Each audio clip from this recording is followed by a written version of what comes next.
Good morning, everybody. It's Kente, aka Mr. Klean Kut himself. Growing up, I was a member of this very, very small church. The church was so small that we used to meet in different family and different church members' houses. I remember in particular the watch night of 1989. I remember we were all in a prayer circle, and Pastor Lewis was extending the hand of discipleship to everybody. He was just saying, like, if you walk out of this apartment right now and you get hit by a car, your life ain't right with Christ, you're gonna die, you're going to hell. And I remember every head was bowed, every eye was closed. He had us all holding hands in a little prayer circle.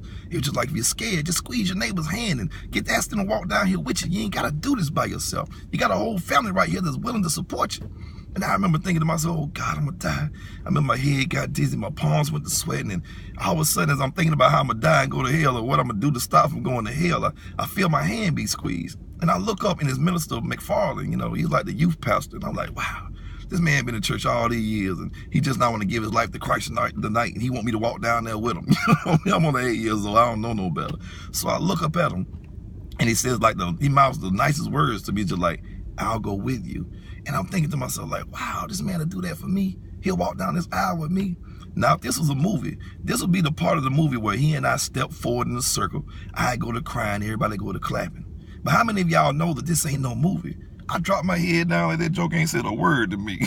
I'm thinking to myself now as I reflect upon it, I didn't even have to walk down the aisle. Like I said, we were in the living room of an apartment. All I had to do is take one step forward. But I'd rather burn in hell than accept this man's kindness and help and his gratitude.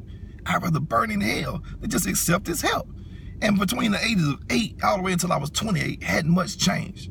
When I first moved to Macon, I had moved in with a woman, and I just remember her throwing me out in the middle of the night at 1:30 in the morning with 2 bags of clothes and a box of shoes. And to all my young men out there, let that be a lesson to you. Never, ever move up under the roof of a house of a woman. I don't care if it's your mama, your baby mama, your sister, your cousin, your auntie.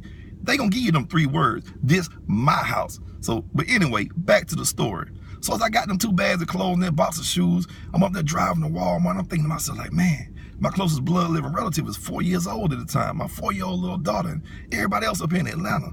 I don't have any family, friends, or loved ones. I mean, what can I do?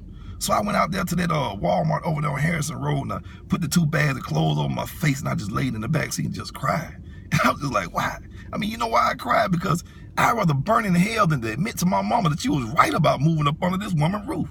I mean, I'd rather burn in hell than to travel all the way back to Atlanta, even though I didn't have the gas money anyway. I'd rather burn in hell than to beg one of my sisters or my brother to let me get the extra room or to sleep on their floor. And I mean, you can sit up there, you can look at me, you can laugh, you can judge me, but how many brothers are in the penitentiary right now because they just rather pick up some dope and they'd rather burn in hell than to flip a burger? How many brothers are in the cemetery right now because they'd rather burn in hell than to stop banging? I mean, how many young girls are on their way to the abortion clinic right now because they'd rather burn in hell than say, Mama, I done got pregnant by that no good Negro one more time, but if you could just help me through this, I promise you I done learned my lesson. I mean, how many of us would rather burn in hell right now than say, hey, bro, you know my kid's dad ain't nothing. Just spend a little time with Junior right now because he need a positive male role model in his life right now. And I just appreciate if you'd do that. But instead of saying that, they'd rather burn in hell than to ask somebody else for help.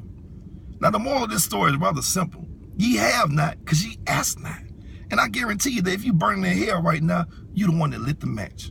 Amen? Amen. Now, just like salvation, that little piece of information I just gave you was free, but this haircut gonna cost you. I'm gonna be up here all night until 8 o'clock. Feel free to come through, give us a visit, stick your head in the door if you just want to speak. If you have any questions, you need to make an appointment, feel free to give us a call at 678-570-2813. That's 678-570-2813. Now, this may come as a shocker to y'all, but it's not just Easter for you. It's Easter for the rest of the world. And the even bigger shocker is I'm a barber. I use my hands for a living. That means I can't text and cut at the same time. Amen? Amen. Again, just to reiterate myself, the phone number is 678-570-2813. That is 678-570-2813. I'm not turning down no money, but y'all know it's Easter. You know we're going to be packed from today all the way until Saturday. If you don't feel like waiting, there's this thing, an appointment. Make one. I guarantee you. But it don't take all day to do nothing. We're going to get your money. Again, 678-570-2813. Happy Easter. Hope everybody have a blessed day. And y'all know I got to say it. Team KKBS. Join the movement.